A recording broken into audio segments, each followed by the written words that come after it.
오늘 말씀의 제목은 할례를 받으라 입니다. 창세기 17장 1절에서 14절까지입니다. 할례를 받으라. 오늘 말씀의 제목입니다. 할례를 받으라. 창세기 17장 1절에서 14절까지입니다. 자, 찾습니까? 함께 공독하도록 하겠습니다. 시작. 아브라함이 99세 때에 여호와께서 아브라함에게 나타나서 그에게 이르시되 나는 전능한 하나님이라. 너는 내 앞에서 행하여 완전하라. 내가 내 언약을 나와 너 사이에 두어 너를 크게 번성하게 하리라 하시니 아브라함이 엎드렸더니 하나님이 또 그에게 말씀하여 주시되 보라, 내 언약이 너와 함께 있으니 너는 여러 민족의 아버지가 될지라. 이제 후로는 내 이름을 아브라함이라 하지 아니하고 아브라함이라 하리니 이는 내가 너를 여러 민족의 아버지가 되게 함이니라. 내가 너로 심히 번성하게 하리니 내가 내게서 민족들이 나게 하며 왕들이 내게로부터 나오리라. 내가 내 언약을 나와 너 및 내 대대 후손 사이에 세워서 영원한 언약을 삼고 너와 내 후손의 하나님이 되리라. 내가 너와 내 후손에게 내가 부려는 이 땅 곧 가나안 온 땅을 주어 영원한 기업이 되게 하고 나는 그들의 하나님이 되리라. 하나님이 또 아브라함에게 이르시되 그런즉 너는 내 언약을 지키고 내 후손도 대대로 지키라.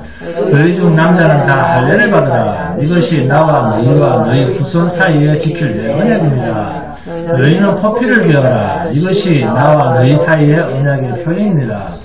너희의 대대로 모든 남자는 집에서 난 자나 또는 너희 자손이 아니라 이방 사람에게서 돈으로 산 자를 막론하고 난지 8일 만에 할례를 받을 것이라. 너희 집에서 난 자든지 너희 돈으로 산 자든지 할례를 받아야 하리니 이에 내 언약이 너희 산에 있어 영원한 언약이 되려니와 할례를 받지 아니한 남자 그 포피를 베지 아니한 자는 백성 중에서 끊어지리니 그가 내 언약을 배반하였으니라. 네, 본문 1절에 자 봅니다. 본문 1절에 나는 뭡니까? 전능한 하나님이다. 자, 창세기 15장 1절에서는 이후에 여호와의 말씀이 환상 중에 아브라함에게 임하여 이르시되 아브라함아 두려워하지 말라. 나는 내 방패요 너의 지극히 큰 상급이니라. 이렇게 말씀하셨어요. 근데 오늘 본문 1절에서는 아브라함의 나이가 99세 때니까 이스마엘을 낳고 몇 년? 13년. 이스마엘을 낳고 난 후 12년의 세월이 흐른 때입니다. 자, 아브라함의 나이도 이제 99세입니다. 이때 하나님께서 나타나셔서 나는 전능한 하나님이라 이렇게 말씀하세요. 성경에서 하나님 당신님을 두고 전능한 하나님이라고 말씀하신 이 부분이 처음입니다. 하나님은 어떤 의미로 이런 말을 아브라함에게 하셨을까요? 먼저 아브라함과 사례는 하나님께서 자손에 대한 약속은 하셨으나 그들은 오랜 시간 기다리면서 하나님이 약속하신 것을 믿지 못하고 자기의 몸종 그 하갈을 남편 아브라함에게 들여보내서 하갈을 통해서 이스마엘을 낳았습니다. 그리고 12년의 세월이 흘렀습니다. 이스마엘이 이제 12살이 되었을 때 하나님께서는 아브라함에게 나타나셔서 다시 언약을 세웁니다. 본문 2절이죠. 내가 내 언약을 나와 너 사이에 두어 너를 크게 번성하게 하리니 하시니 그리고 본문 1절에 나는 전능한 하나님이라 이렇게 얘기했어요. 이때 전능한 하나님이다. 이 전능하신 이 말이 무슨 뜻일까요? 아니 종교를 믿는 사람이 전능하지 않는 신이 있습니까? 그죠? 전능하지 않는 신을 믿는 그런 종교가 없습니까? 없잖아요. 네? 어떤 종교든 자기가 믿는 신은 다 전능하다고 생각을 하잖아요.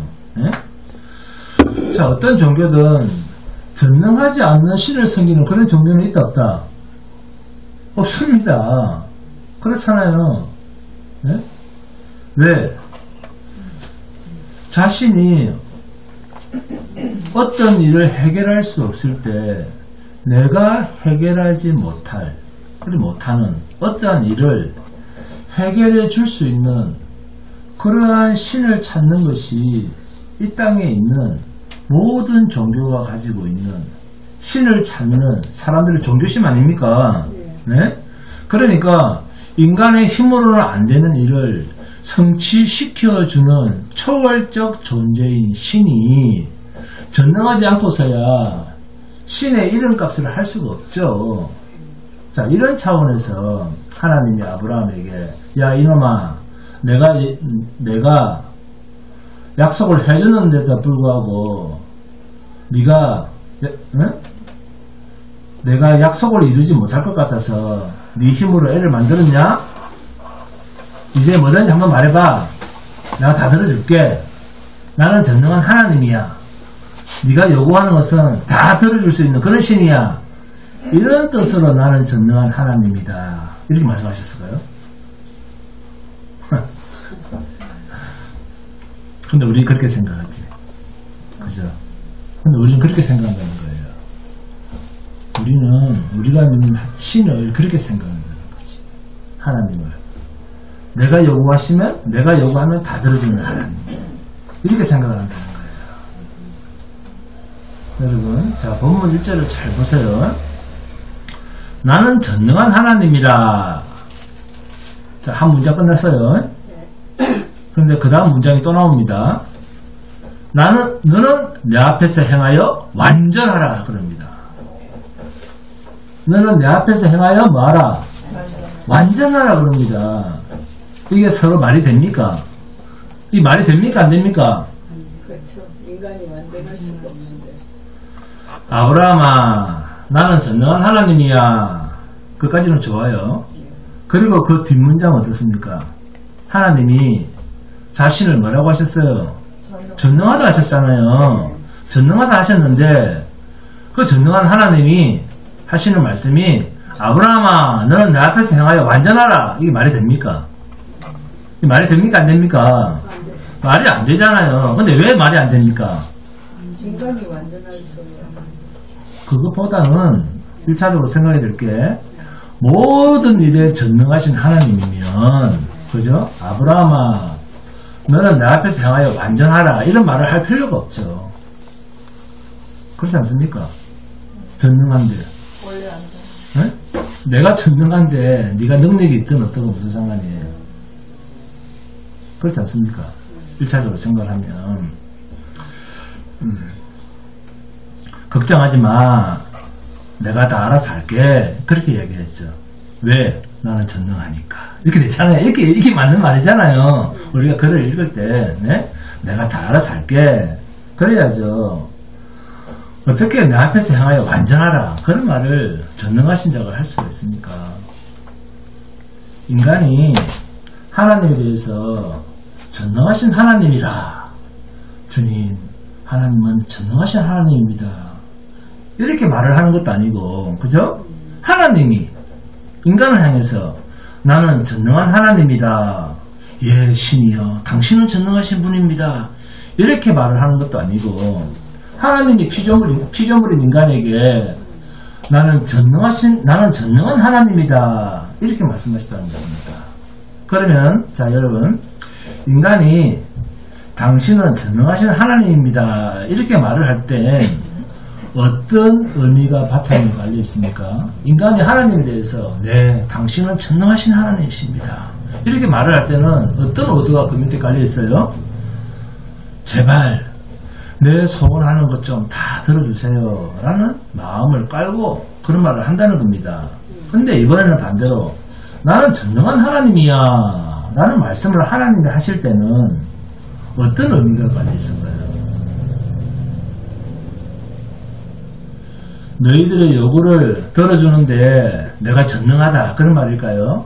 뭐든지 말해봐. 나는 요술방망이야 그런 뜻으로 말하는 것일까요? 금 나와라 뚝딱 금 나와라 뚝딱 그런 의미로? 그런 말이 아니라 내가 너에게 약속한 것에 대해서 나는 반드시 성취하는 자야 그런 뜻입니다. 나는 너에게 어떤 약속을 하든지 반드시 그 약속을 지켜낼 수 있는 자야. 이런 의미에서 나는 전능한 하나님이다. 나는 전능한 하나님이라. 그런 말씀을 하신 겁니다. 인간이 하나님을 호칭하는 것과 하나님이 우리에게 당신을 호칭해서 내는 자신을 계시하는 내용과는 이렇게도 큰 차이가 납니다. 하나님은 하나님 당신이 우리에게 약속하신 것, 그러니까 하나님 자신이 계획하신 것에 대해서 능치 못함이 없으신 분이라는 뜻에서 나는 전능한 하나님이야. 이렇게 말씀하시는 거예요. 그러면 하나님께서 아브라함에게 어떤 약속을 했습니까? 어떤 약속을 하셨죠? 4절 5절입니다. 보라, 내 언약이 너와 함께 있으니 너는 여러 민족의 아버지가 될지라. 이제 후로는 내 이름을 아브라함이라 하지 아니하고 아브라함이라 하리니 이는 내가 너를 여러 민족의 아버지가 되게 함이니라. 결국 전능하신 하나님은 무엇을 근거로 하고 있습니까? 나는 전능한 하나님이다 라는 이 말은 무엇을 근거로 이 말을 하고 있어요? 하나님의 약속을 근거로 한 것을 적용시켜서 말씀하고 있습니다. 이미 아브라함이 12개의 아비가 될 것을 말씀을 하셨어요. 창세기 12장 2절이죠. 내가 너로 큰 민족을 이루고 내게 복을 주어 내 이름을 창대하게 하리니 너는 복이 될지라. 창세기 15장 5절에서도 그를 이끌고 밖으로 나가 이르시되 하늘을 우리로 묵별을 셀 수 있나 보라. 또 그에게 이르시되 내 자손이 이와 같으리라. 이름에도 왜 하필 창세기 17장 오늘 본문에서 나는 전능한 하나님이라 12개의 아비가 되게 하겠다. 이제는 아브라함이라 하지 말라. 아브라함이라고 해라. 왜 이런 똑같은 이야기를 계속해서 하실까요? 그것은 아브라함과 사레가 하나님에 대해서 신뢰를 하고 있습니까? 안 하고 있습니까? 하나님이 약속하시고 10년쯤 되니까 아직도 자식이 없거든요. 그리고 한 12년쯤 되니까 하갈을 들여보내서 엉뚱한 육체의 아들을 낳았습니다. 육체의 아들은 결코 하나님의 약속 안에 거할 수 없다고 하나님은 갈라디아서 4장 21절 이하에서 단호하게 말씀하고 있습니다. 사라의 몸에서 난 자만 약속의 자녀라 인침을 받는다. 이것이 자유 있는 여자의 자녀라 했습니다. 자, 하나님의 약속을 인간의 노력과 인간의 생각으로 협력해 보려고 했던 것이 아브라함과 사레의 생각이었습니다. 이런 아브라함에게 하나님은 다시 12개의 아비가 될 것을 약속하십니다. 그런데 이 약속을 하시기 직전에 하시는 말씀이 나는 전능한 하나님이다 라는 말씀을 먼저 하신 거예요. 왜 하나님은 이러한 약속을 하기 전에 하나님 당신의 성품에 대한 계시 나는 전능한 하나님이다 라는 말씀을 왜 아브라함에게 지금 이렇게 처음으로 말씀을 하셨을까요? 그것은 하나님의 약속은 반드시 성취된다라고 하는 의미입니다. 그런데 이런 이야기는 우리가 다 아는 이야기잖아요. 그런데도 이유가 있습니다. 나는 내 뜻을 다 이루는 하나님이야. 이런 뜻만 있는 게 아닙니다. 하나님의 뜻은 그 어떤 피조물이 회방을 하고 방해를 해도 변경이 되거나 포기되지 않고 성취된다라는 말씀이에요. 그런데도 아브라함과 사레는 하나님의 약속에 대해서 끼어들었다가 하나님의 약속이 아닌 이스마엘을 낳음으로써 하나님의 약속을 얼마나 해방을 했습니까? 아브라함과 사레는 불순종을 했고 하나님 앞에서 죄를 지었습니다. 인간의 욕심으로 하나님의 일을 방해했습니다. 그러나 하나님께서는 아브라함이라고 하는 그 존재가 사레라고 하는 그 약속의 딸이 계속해서 하나님의 약속에 대해서 허물이 있고 불순종의 조건들을 자꾸 만들어내면서 방해를 해도 하나님이 한번 약속하신 것은 반드시 아브라함이 사례가 아무리 방해를 해도 이들 속에 있는 하나님의 약속은 이들을 사용해서 이루어내시고야만은 어떤 자 전지전능하신 하나님이시라는 거예요. 이러한 의미를 담고 하나님께서는 아브라함에게 또한 우리에게 나는 전능한 하나님이라 이렇게 말씀하고 계십니다. 그래서 나를 믿지 않아도 나를 부인해도 나의 부끄러운 모습이 있어도 내 모습 이대로지만 하나님은 저와 여러분 속에 담아두신 하나님의 뜻, 영원한 나라의 약속에 대해서 영원한 나라에서 하나님과 함께할 영원한 조건들을 하나님께서는 이루어내시는데 우리가 아무리 방해를 해도 하나님의 약속은 피해를 보지 않고 이루신다. 그런 의미에서 하나님은 전능하신 하나님입니다. 그러면 하나님은 인간의 일을 도울까요? 아니면 하나님 당신의 일을 이루어내실까요? 그렇습니다. 하나님은 일반 종교들처럼 인간을 도우시기 위해서 존재하시는 신이 아닙니다. 오직 하나님 당신이 계획하시고 약속하신 것을 이루어내시는 전지전능하신 하나님입니다. 이 인식이 있어야 되는 거예요. 신인식이. 그래서 하나님이 계획하시고 약속하신 일은 포기되는 일이 없습니다. 변개가 없습니다. 그 어떤 피조물이 죄를 짓고 방해를 해도 포기되거나 변개되거나 실패하지 않습니다. 이런 의미에서의 전능입니다. 이해를 하셨죠? 네. 여러분이 아무리 죄를 짓고 내가 예수 안 믿으려고 몸부림을 쳐도 결국은 하나님이 택한 자는 예수 믿게 되어 있어요. 예를 들어서 루키서를 보시면 어떤 여자가 나옵니까? 루키서 우리 했잖아요. 네. 어떤 여자가 나와요? 다 까먹었어요? 나오미가 나오잖아요. 당장 이야기가 나와야 되는데, 자, 나오미라고 하는 여자가 나옵니다. 나오미는 남편과 함께 베들레헴에 흉년이 들자 가서는 안 되는 이방 땅 모압으로 두 아들을 데리고 이민을 갑니다. 그런데 그 모압에서 남편도 죽고 두 아들도 다 죽었습니다. 결국 두 자부 가운데 한 자부는 본국에 남기를 원했고 모압 출신 룻만 자기의 시어머니와 함께 베들레헴으로 돌아왔습니다. 부자가 돼서 돌아왔나요? 거지가 돼서 돌아왔어요. 거지가 돼서. 그때 나오미가 돌아와서 한 말이 있습니다. 나오미가 자기 고향에 와서 한 말이 있어요. 전능자가 나를 빈털터리 거지가 되게 해서 여기까지 돌아오게 하셨다. 이렇게 나오미가 고백을 합니다. 룻기 1장 21절입니다. 내가 풍족하게, 부자로 나갔어요. 나가겠는, 이민을 갈 때는 내가 풍족하게 나갔더니 여호와께서 내게 비어 돌아오게 하셨느니라.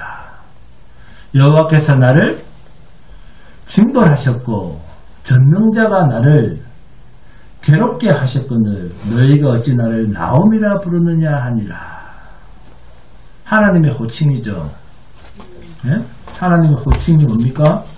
그렇죠. 히브리어로 샷다이, 전능자라는 뜻입니다. 그 전능자가 나오미는 누가 보더라도 실패자의 모습이었습니다. 거지였어요. 남편과 두 아들과 전 재산을 다 잃고 이제는 늙은 과부가 되어서 정말로 볼품없는 모습으로 고국 땅, 고향 땅을 찾아왔는데 정작 나오미의 입에서는 전능자가 나를 이렇게 빈털터리로 만들어서 그렇게 얘기합니다. 전능자가 나를 이렇게 빈털터리로 만들어서 여기까지 돌아오게 했다. 이렇게 이야기를 해요. 전능자가 작뜻이 안 되나요? 그죠? 전능자가 근데 죄는 누가 지었습니까? 나오미가 지었죠. 풍족하게 나갔죠. 나가서는 안 될 땅을 가버린 거예요. 전능자가, 이때 전능자는 인간 나오미와 나오미의 가정을 도와주는, 나를 잘되게 해주는, 나를 살피시는 그런 게 아니에요.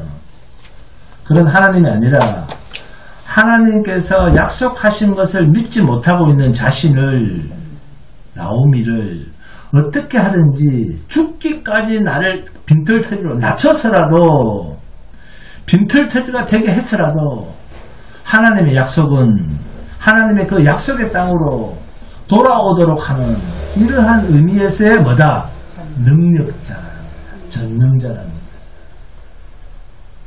그런 의미에서 나오면은 그 하나님을 기어코 자신을 약속의 땅으로 돌아오게 하신, 이렇게. 그 하나님을 어떻게 부르고 있습니까? 샷다이, 전능자라고 부르고 있는 거예요. 이제 좀 그 교회 다닌다는 의미를 아시겠습니까? 예수 믿는다는 의미를 아시겠어요? 하나님을 믿는다는 의미를 잘 알아야 됩니다. 이 세상 나그네 땅에서 잘 되는 것을 내 아들도 잘 되고 우리 아들도 잘 되고 세상에서 부자 되는 그런 걸 도와주시는 전능자가 아니라, 이 나그네 땅 세상에서 철저하게 헐벗고 발가벗겨서 내가 있어야 할 영원한 땅, 천국, 하나님의 약속의 땅, 영원한 나라에 합당한 인물로 만드시는 것이 전능자 하나님입니다. 그게 오늘 저와 여러분을 향한 간섭이요 하나님의 손길입니다. 본문에서 하나님은 아브라함에게 할례 언약을 말씀하시기 전에 나는 전능한 하나님이라 이렇게 말씀하십니다. 그러면 전능한 하나님이신데 인간 편에서 할 게 있습니까? 없습니까? 없잖아요. 네? 없는데 본문 1절에 너는 내 앞에서 행하여 완전하라. 자, 이 말을 거꾸로 하면 약속의 말씀을 믿으라. 너는 내 앞에서 행할 때 완전하게 행하라. 그 말이잖아요. 네? 그런데 완전할 수 있는, 완전하게 행할 수 있는 인간에게 이런 말을 하면 이해가 되잖아요. 완전하게 할 수 있는 인간에게 이런 말을 했다면, 아, 나한테 하는 말이구나. 네? 우리한테 완전하게 행하라고 하는, 그리고 이런 말을 강조하시는구나. 이렇게 받아들이겠지만, 근데 완전한 인간이 있습니까? 없잖아요. 하나님의 말씀 앞에 완전하게 행할 수 있는 자가 있습니까? 없습니까? 성경은 없다고 이야기를 하잖아요. 완전하다는 말은 흠이 없다는 말이에요. 흠이 없다. 네? 생각이나 행동이나 모든 것이 흠이 없다. 그런 말인데, 어떻게 인간에게 일말의 가능성도 없는 이야기를 하나님은 이렇게 말씀을 하고 있습니다. 그러면 이게 과연 어떤 의미일까요? 지금까지 하나님께서는 아브라함에게 약속하신 것은 주로 내가 열국의 아비가 될 것이다. 땅의 티끌만큼 후손을 많이 하겠다. 하늘의 별을 헤어봐라. 하늘의 별을 헤아릴 수 있으면 그 헤아리는 만큼 내가 내 후손을 주겠다. 이런 약속을 하셨습니다.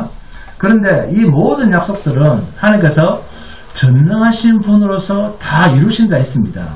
그렇다면 이런 하나님 앞에서 인간이 행해야 할 것이 뭐가 있을까요? 행해라고 하는데 그럼 행할 게 뭐가 있을까요? 하나님의 약속을 하나님이 이루어내시기를 위하여 땀 흘려 하나님이 수고하실 때, 하나님이 열심히 그 일을 이루시기 위해서 일하실 때 우리는 아유 하나님 고생 많으십니다. 여기 아스 가져왔어요. 아이스 아메리카노. 그래서 하나님 땀 흘리시니까 막 땀 닦아 수건 갖다 주고 하는 그런 일입니까? 행하는 게? 아니죠. 그런데도 하나님은 너는 내 앞에서 행하여 완전하라 하십니다. 무슨 뜻이죠? 아브라함이 전능하신 하나님 앞에서 행해야 할 것이 뭡니까? 딱 한 가지. 말씀하셨죠? 네, 그렇습니다. 믿고 기다리는 것입니다. 믿는 것이나 기다리는 것이나 서로 같은 뜻이다, 다른 뜻이다? 같은 뜻입니다. 하나님께서 약속하시고 내가 이룬다 하는 것을 못 지킨, 행하여 완전하지 못했던 그 아브라함이 어떤 짓을 했습니까? 10년을 기다리다가 사레의 몸종 하가를 통해서 이스마엘을 낳았잖아요. 이게 행하여 완전하지 못한 모습입니다. 인간이 움직여서 하나님의 일을 방해하는 일이었습니다. 그런데 하나님께서는 이러한 아브라함에게 행하여 완전하라라는 말은 내가 한 약속은 내가 이룰 테니까 너는 가만히 뭐 해라? 믿고 기다리라. 네, 그렇습니다. 믿고 기다리라. 이것이 아브라함에게 약속하신 전능하신 하나님, 약속의 하나님 앞에서 아브라함이 할 수 있는, 행하여 완전할 수 있는 삶입니다. 이것을 오늘날 우리 성도에게로 적용을 하면 그리스도 예수로 말미암아 우리를 반드시 구원하여 영원한 하나님의 나라 새하늘과 새 땅에 들으신다는 이 약속을 우리 편에서는 거룩한 우리가 무슨 행실을 해서 하나님의 일에 더 플러스 시키고 보태는 것이 아니라 기다리라. 이게 뭐다? 신앙입니다. 이게 믿음입니다. 그러니까 본문 1절에 완전이라는 말은 믿음의 측면으로 이해를 해야 됩니다. 완전은 흠이 없어야 되는데 흠이 없으려면 하나님의 약속에 대해서 전적으로 그대로 믿고 사는 것. 이것이 하나님 보실 때는 흠이 없는 모습입니다. 주영 기자님 아시겠습니까? 네. 이것을 로마서 8장 1절식으로 표현을 하면 그러므로 이제 그리스도 예수 안에 있는 자에게는 결코 정죄함이 없나니입니다. 그리스도 예수 안에만 있으면 하나님은 죄인으로 정죄할 수 없다는 거예요. 그리스도 예수 안에 있는 자는 완전하다, 흠이 없다 했습니다. 완전하다. 하나님 당신님이 우리에게 약속하신 것에 대해서 완전하신 하나님, 전능하신 그 하나님을 말씀 그대로 믿고 기다리는 삶, 이것이 행하여 완전한 삶입니다.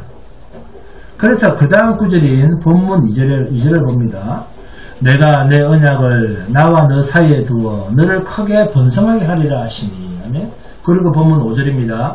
이제 후로는 내 이름을 아브라함이라 하지 아니하고 아브라함이라 하리니 이는 내가 너를 여러 민족의 아버지가 되게 함이니라 하면 하나님이 아브라함의 이름을 아브라함으로 바꿉니다.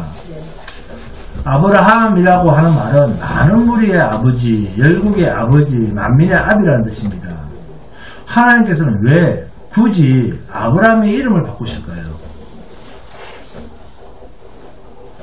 이것은 이름을 지어주시는 자와 이름을 받는 자와의 관계입니다.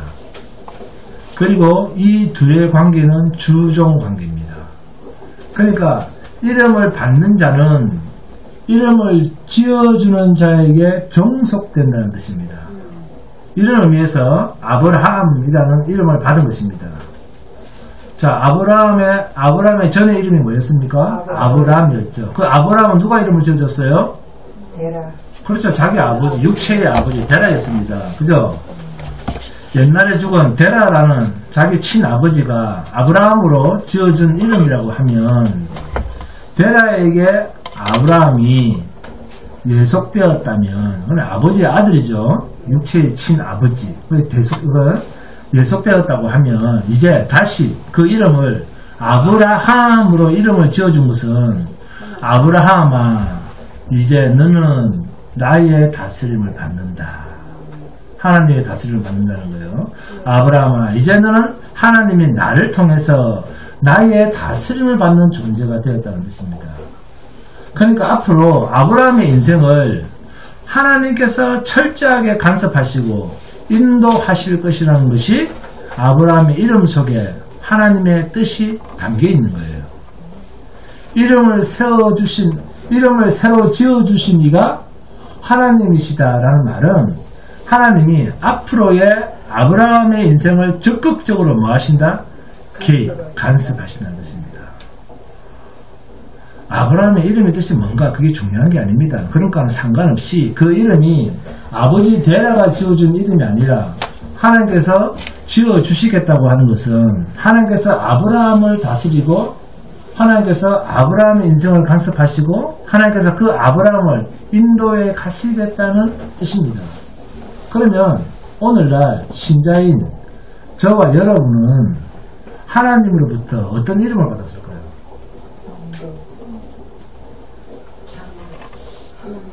자, 따라합니다. 그리스도인입니다. 그리스도인. 네, 우리는 그리스도인이에요. 우리 모두는 그리스도의 사람입니다. 우리 모두는 그리스도인이라는 이름을 다 받았습니다. 지금까지는 육신의 부모의 뜻대로 살았던 사람이라고 하면 그리스도인, 이제는 그리스도를 위해서 사는 사람이 되었다라는 의미에서 받은 새 이름이 있는데, 하나님으로부터 받은 새 이름이 있는데 그게 바로 그리스도인이라고 하는 이름입니다. 이제는 자기의 이름을 드러내기 위해서 사는 존재가 아니라 그리스도인으로 사는 존재가 되어서 하나님께 영광, 그리스도께 영광을 돌리기 위한 신분으로 바뀌었다는 것입니다. 그래서 베드로전서 4장 16절을 보시면 만일 그리스도인으로 고난을 받으면 부끄러워하지 말고 도리어 그 이름으로 하나님께 영광을 돌리라. 네? 그리스도인은 고난을 받는 것이 하나님께 영광이 된다. 그리스도인이라고 하는 이름이 우리에게 주어졌기 때문에 그리스도처럼 사는 것, 이것이 하나님께 영광이 된다는 것입니다. 이것이 새 사람으로 난 자, 거듭난 자의 이름입니다. 그리고 여러분, 하나님은 갑자기 아브라함에게 또 할례를 행하라고 명하십니다. 아브라함만이 아니라 아브라함의 후손까지도 할례를 지키라고 명령합니다. 그러면 할례 언약이란 어떤 의미를 가지는 것일까요? 본문 9절에서 14절까지인데 본문 9절에서 11절까지만 함께 공부합니다. 본문 9절에서 11절 시작. 하나님이 또 아브라함에게 이르시되 그런즉 너는 내 언약을 지키고 내 후손도 대대로 지키라. 너희 중 남자는 다 할례를 받으라. 이것이 나와 너희와 너희 후손 사이에 지킬 내 언약이니라. 너희는 포피를 베어라. 이것이 나와 너희 사이의 언약의 표징이니라.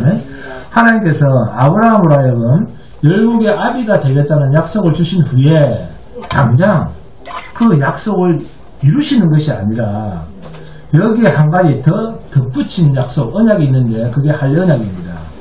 지금 아브라함에게 하나님이 약속하신 자손이 한 명이라도 있습니까? 없습니까? 한 명도 없잖아요. 지금 낳은 자식이. 그죠?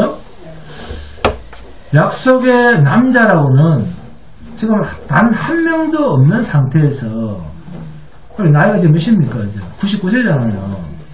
남자는 다 할례를 받아라 라고 하는 언약을 덧붙입니다. 자, 말하자면 내가 약속한 자손을 줄 테니까 내가 준 자식 중에서 남자는 다 할례를 행하라는 것입니다. 자, 할례는 어떤 의미가 있길래 자식을 주기도 전에 할례 언약을 세우실까요? 여기에는 아주 중요한 의미가 있습니다. 자식을 주시기도 전에, 주시기도 전에, 지금 뭐 이스마엘이 나와서 12살이 되어 있지만 아직 아브라함한테는 아무 자식을 안 줬어요. 그 자식을 주시기도 전에 남자가 나거든 난지 8일 만에 다 할례를 행해라. 할례란 뭡니까? 남자의 생식기 일부를 잘라내는 겁니다. 그런데 일부를 잘라내지만 남자의 생식기를 칼로 건드린다는 말은 곧 혈통적인 출생을 뭐한다? 자르니까. 혈통적인 출생을 없앤다는 의미를 가지고 있습니다. 할례의 가장 중요한 의미는 부정모혈의 혈통적 관계를 부정한다는 거예요. 부정하는 의미를 가지고 있습니다. 그러니까 하나님께서 주심으로 얻은 자식이다, 그 뜻이에요. 할례를 행했다는 거.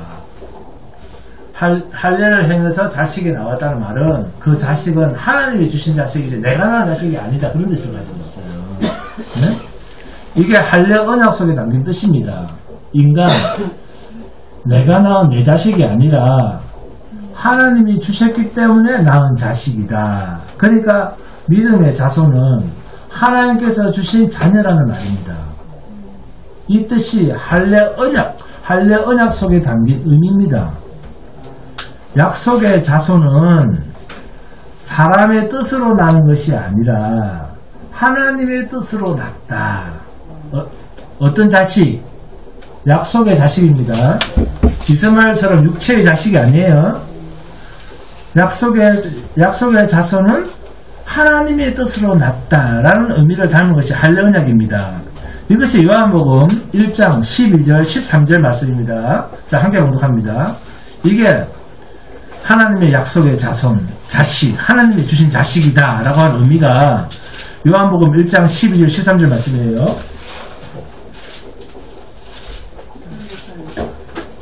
자, 시작. 영접하는 자, 곧 그 이름을 믿는 자에게는 하나님의 자녀가 되는 권세를 주셨으니 이는 혈통으로나 육정으로나 사람의 뜻으로 나지 아니하고 이게 바로 할례입니다.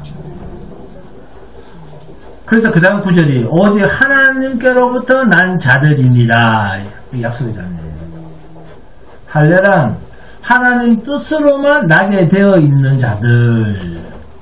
이것이 할례 언약 속에 숨어있는 하나님의 의지입니다. 하나님의 약속 안에서 주신 믿음의 자손, 하나님께서 약속하셨기 때문에 태어났다는 거예요. 주셨다는 것입니다. 그래서 자식을 주기도 전에 어떤 언약? 할례 언약을 먼저 말씀하고 계신 겁니다. 그러면 자, 지금부터 이제 아브라함이 이제 할례를 하겠죠. 그러면 지금부터 날 자식은 어떤 자식이다? 하나님의 약속의 자녀라는 거예요. 이러한 할례 언약을 후손을 주시기도 전에 아브라함에게 말씀하시는 것은 아브라함의 후손을 혈통적인 번성, 혈통적 육체적 번성이 누굽니까? 이스마엘이었죠. 하갈이었죠. 그런 혈통적 번성이 아니라, 그러니까 이스마엘이 또 장성하면 또 이제 애를 낳겠죠. 그 아이가 커서 이스마엘이 낳고 또 낳고 그렇게 사람이 많아져도 하나님께 영광이 된다 안 된다? 안 된다는 거예요. 그러면 응? 자, 여러분, 아담과 하와는 에덴 동산에서 쫓겨날 때 죄를 몇 번 지었습니까? 죄를 많이 지었나요? 한 3번 짓고 쫓겨났나요? 딱 한 번 지었어요. 딱 한 번. 태어나서 딱 한 번 죄 지었어요. 네? 여러분은 죄 몇 번 지었어요? 셀 수가 없어요. 여기는 셀 수가 없는데, 아담과 하와는 딱 한 번 짓고 쫓겨났다는 거예요. 아담과 하와는 죄를 단 한 번만 지었는데도 하나님 앞에서 숨었습니다. 부끄러워서. 우리 김지석 의사님은 숨습니까? 아유, 하나님 너무 부끄러워요. 그러면서 숨습니까? 숨을 거예요. 네.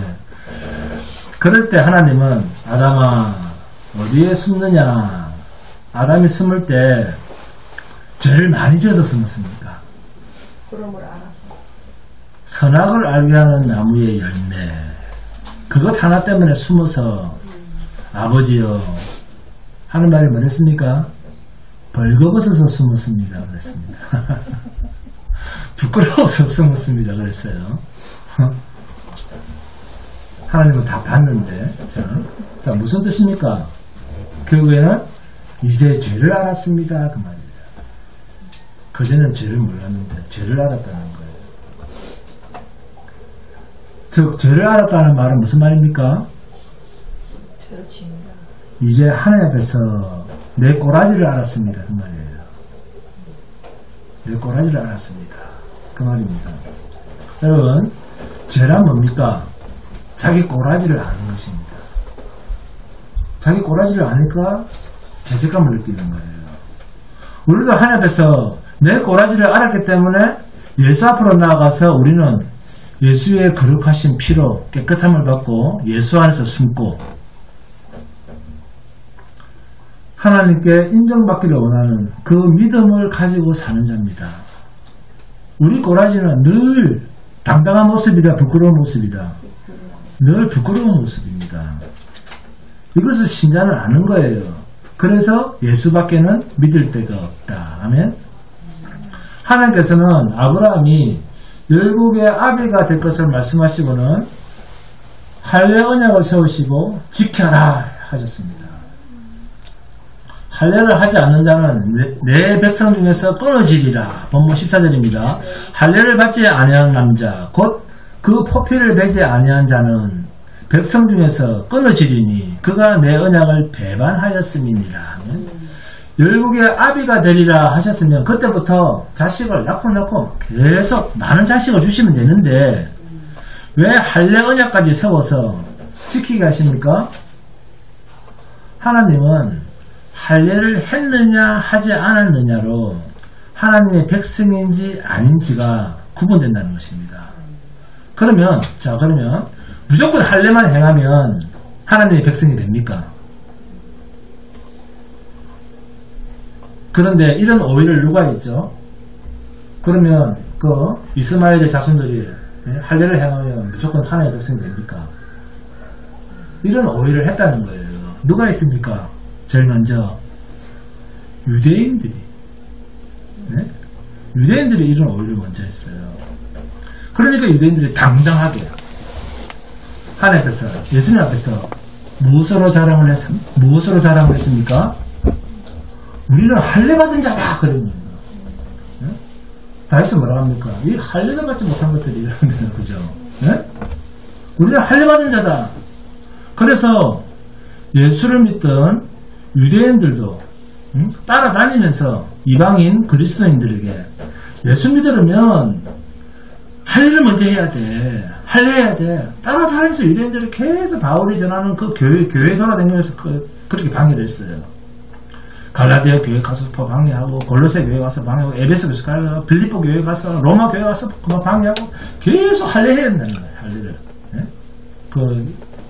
예수 믿는 그 유대인들이 얼마나 그 할례라는 의식이 머릿속에 강하면 모든 교회를 돌아다니면서 할례를 행해라 그럽니다. 예수 믿는 거 할례를 받아야 된다. 그렇지 않으면 하나님의 백성이 끊어진다. 이런 소리를 계속했어요. 유대인들은. 그러니까 이 유대인들이 뼛속 깊이 얼마나 그게 자기들의 전통이고 관습이면 예수를 믿는다 하면서도 이들은 할례를 포기하지 않았습니다. 유대인들은. 그런데 예수님은 이렇게 철저하게 행하는 그들의 그 할례를 통해서 그 할례를 향해서 어떤 자식이라고 합니까? 이 독사의 자식들, 마귀의 자식이라. 자, 그러면 예수님이 하나님이 말씀하시는 할례를 행하면 내 백성에서 끊어지지 아니하리라는 이 할례의 실체는 뭐겠습니까? 할례 의식이 가져다 주는 실체가 뭡니까? 할례를 시행하기 전에 아브라함에게 자식을 주기도 전에 하나님께서 할례를 시행하게 하신 이유가 뭐였죠? 할례라고 하는 것은 약속의 자녀들만 내 자식으로 인정하겠다는 하나님의 의지가 할례의 의미 속에 담겨 있습니다. 자, 아브라함의 혈통과 관계없는 뭐죠? 하나님의 뜻으로만 되는 거룩한 백성 이라는 의미가 할례의 의미 속 밑바닥에 깔려 있습니다. 그래서 단지 육신적 할례를 했다고 해도 그것은 하나님께서 인정하시지 않습니다. 그래서 유대인들이 예수님께 아브라함의 뭐랍니까? 예수님께 유대인들이 우리는 아브라함 후손이야 이렇게 이야기를 합니다. 육체적인 것을 이야기하는 거예요. 우리는 아브라함의 자손이니 우리는 모세의 율법이냐 하면서 큰 소리를 쳐도 당황하게 예수님은 그들을 배치겠습니다. 그래서 예레미야 선지자가 이스라엘 백성들을 향해서 뭐라고 합니까? 어떤 할례를 받아라? 마음의 할례를 받아라. 마음의 할례를 받아야 된다. 육신의 자녀가 다 하나님의 자녀가 아니요. 마음의 할례를 받아야 하나님의 백성이 된다. 그러면 마음의 할례는 뭐죠? 마음의 할례는 뭡니까? 자기 육신에 필요한 모든 것들, 곧 이 땅에서 자기 육신에 필요한 모든 것들을 포기하는 삶. 바울 사도처럼 내가 이 땅에서 모든 것을 배선물로 여겼다 라고 하는 그 고백이 바로 마음의 할례를 받은 자에게서 나타나는 삶의 진짜성입니다. 마음의 할례라고 하는 것은 육신에 필요한 모든 것을 촛대와 같이 여기는 것, 버릴 것으로 여기는 삶, 하나님으로부터 오는 것만 소원하며 사는 자, 이게 마음의 할례받은 자의 신자의 삶입니다. 그럼 믿음 생활이 얼마나 어렵습니까? 아브라함이나 사레나 나이가 많아 아기를 낳을 수 없는 조건임에도 이삭을 낳았습니다. 자, 무슨 뜻입니까? 아기를 낳을 수 없는 조건이잖아요. 그 조건 속에서 이삭을 낳았어요. 실제로 그죠? 하나님께서 약속한 약속의 자녀의 첫 열매가 이삭입니다. 그리고 이 첫 번째 열매의 실체가 뭡니까? 이삭은 그림자고 그 약속의 자녀의 실체가 예수 그리스도입니다. 하나님께서 아브라함에게 약속하신 열국의 아비가 된다는 그 열국은 혈통적 출생이 아니라 오직 약속에 의해서 출생하는 그 무리들만 포함하는데 이들을 거룩한 무리라, 이스라엘이라 부릅니다. 이 의미가 할례 언약 속에 담겨 있습니다. 할례를 행해라 라고 하는 것은 그 의식이 중요한 것이 아니라 나는 절대로 육신에서 출생한 것이 아니라 하나님의 약속으로부터 출생했다는 그 표를 가져라. 나는 하나님의 약속으로부터 출생한 자입니다 라고 하는 표가 할례입니다. 육신의 어머니 아버지가 나를 태어나게 하신 것이 아니라 하나님께서 나를 이 세상에 보내셨다라고 하는 이 고백을 담고 있는 것이 할례의식입니다. 이 고백이 없으면 육체의 할례를 행해도 그것은 마음의 할례를 받은 자가 아닙니다. 왜요? 마음의 할례를 받은 자는 진정한 하나님의 백성으로서 육체의 것을 자랑하거나 육체의 것을 얻으려고 몸부림을 치지 않습니다. 육신의 노력과 함께 행함을 기준으로, 믿음의 기준으로 삼지도 않습니다. 갈라디아서 봅니다. 갈라디아서 4장 25절에서 31절입니다. 갈라디아서 4장 25절에서 31절 한번 봅니다.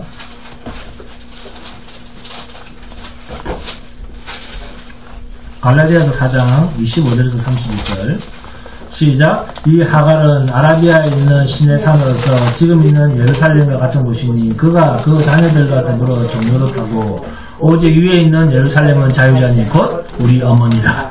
기록된 바 잉태하지 못한 자여 즐거워라. 상고를 모르는 자여 소리질러 외치라. 이는 홀로 사는 자의 자녀가 남편 있는 자의 자녀보다 많음이라 하였으니 형제들아 너희는 이삭과 같이 약속의 자녀라. 그러나 그때 육체를 따라 난 자가 성령을 따라 난 자를 박해한같이 이제도 그러하도다. 그러나 성경이 무엇을 말하느냐. 여종과 그 아들을 내쫓아라. 여종의 아들이 자유 있는 자의 아들과 더불어 유업을 얻지 못하리라 하였느니라. 그런즉 형제들아 우리는 여종의 자녀가 아니요 자유 있는 여자의 자녀니라. 29절을 잘 보세요. 육체를 따라 난 자가 성령을 따라 난 자를 박해한 것 같이 이제도 오늘날에도 그러하도다. 아브라함의 자손이면서도 육체를 따라 난 이스마엘. 그렇잖아요. 이스마엘의 아버지가 누굽니까? 아브라함이잖아요. 그죠? 그러니까 아브라함이 자손이잖아요. 이스마엘도. 아브라함의 자손이면서도 이스마엘은 약속을 따라 난 자가 아니라 육체를 따라 난 이스마엘의 후손들은 지금도 사라를 핍박하고 이스라엘과 전쟁을 치르죠. 약속의 자녀를 핍박한다고 이야기를 합니다. 성령을 따라 난 자를 핍박한다는 말이 무슨 뜻입니까? 성령을 따라 난 자는 자기의 육체를 신뢰하지 않는 자입니다. 그래서 아무리 하나님께서 거룩하게 행해라 그렇게 해도 자기에게는 거룩하게 행할 능력이 없음을 인정하고 오직 그리스도 예수 안으로 자신이 피할 피난처로 삼습니다. 그런데 육체를 따라 난 자는 마치 아브라함이 자기가 노력해서 하나님의 약속을 이루어내려고 하는 것처럼 자기의 행실의 일말의 가능성을 찾는 자들, 이들이 육체를 따라 난 자들입니다. 자기를 믿는 자들, 내가 하면 될 것 같아.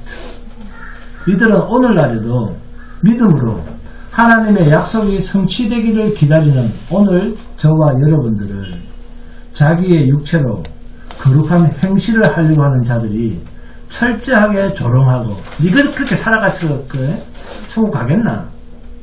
니 그렇게 살아가지고 뭐 예수 믿는 사람이다. 이렇게 핍박하고 그리고 우리를 엉터리로 산다고 욕을 합니다. 그런 자들이에요. 이들은